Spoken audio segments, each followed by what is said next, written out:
And for more of the day's market movements, Marcus Bogdan from Blackmore Capital joins us now live in the studio. Marcus, great to have you on board Cara. today. Look, it was a pretty ugly sell-off yesterday. What were your thoughts on that move? Well, I think some sort of sell-off is inevitable given that we've had such a strong rise in markets over the last year. We've principally caught up to where we were pre-pandemic, and importantly, earnings have also caught up at that point. So we're about fair value and having a little bit of volatility and some opportunities to look at some new things is good. So do you think the opportunity is now, or are you looking for a further pullback before you look at any stocks that look of value to you? I think and this has been sort of consistent what we've been saying, is we're looking at those quality laggards and they've been underperforming for some time, and so we think that those valuations are still fair. So healthcare is a classic example where it's really underperformed recently, and so we think there's opportunities there, and then looking still in the value space as well. Okay, so healthcare, where would you be looking? What are the opportunities for catch-up, given that we still are in this recovery phase? Yeah, well, primarily CSL, which we've added to recently. It's been a really big underperformer over the last year, and we expect to see earnings recover quite strongly into 2023. Ramsay's also been another laggard, and then Helios also, given the fact that they've extended the pathology PCR testing for another year, is a great opportunity for that company. Marcus, I'd love to get your thoughts on the commodities sector, particularly the gold miners, because gold is in focus. We're looking at inflation. Is that a sector that you like? It's very mixed out there as to whether people like it or not.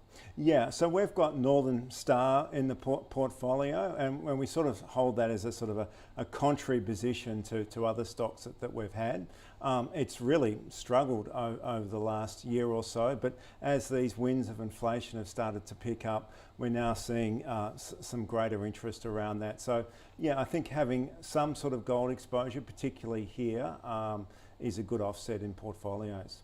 All right, what about retail, specifically the supermarkets? Woolworths and Coles both in the news, but Woolworths specifically because the Endeavour demerger. Yeah. I know it's one that you have in your portfolio. Is it going to stay there? Yes, so we like Woolworths prima facie, and we also like the spin-off of Endeavour, and so we'll hold both of those stocks there. We think Endeavour, number one position in retail liquor with around 40% market share. The hotels business, number one position there in Australia, 9% position. We think that both of those positions, they can add value, increase margins, and then obviously the hotels have got the recovery coming through with reopening. Is part of the Woolworths story this story of food inflation, that actually, protein is hard to get, which you hear about the chicken story, shortages in the US. Yeah. Do you think that they're going to be able to pass on some of those costs to the customers? I think what we're seeing now is we're definitely starting to see some pass-through. I mean, there's been very little promotional activity in the supermarkets. We are actually in the last results seeing some deflation in fresh in fruit and veg, but we're absolutely seeing strong inflationary pressures in protein, as you say. But more broadly, it's a strong cash generative business. After the demerger, they'll have net cash of around $75 million as well. So why Woolworths over Coles then? I think they're executing better, and then in the last result, online is growing nearly at 100% compared to Coles at 40%. And I do think, especially their smaller footprint is a more enviable position. And you've got the capacity to get a capital return with the Endeavour merger. All right, let's talk financials now. Of course, the banks were out with their results a couple of weeks ago. CBA hit a record high, over $100. Yeah. What are you liking in that space? Is it any of the big four? Yeah, we still like the big four. They've had a tremendous run, so we definitely prefer the mortgage banks, so CBA and Westpac as the strong recovery. But then also we're now looking beyond the big four and trying to find some value, and we think we've found that in something like Suncorp. So why Suncorp?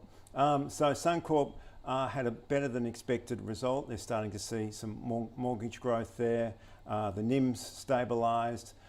On fundamentals, they're relatively cheap. P of 13 times, a dividend yield of 5.5% fully franked, and quite an aggressive cost out program through digitalisation in the next couple of years.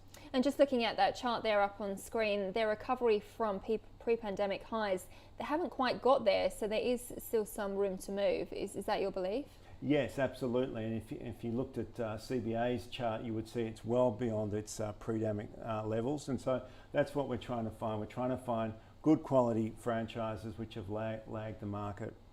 Marcus, lots of ideas in there with some healthcare, some financials, Suncorp, CBA, Westpac, Woolworths and Endeavour Group. Thanks so much for joining us this morning. Pleasure. From Blackmore Thank you. Capital. Cheers.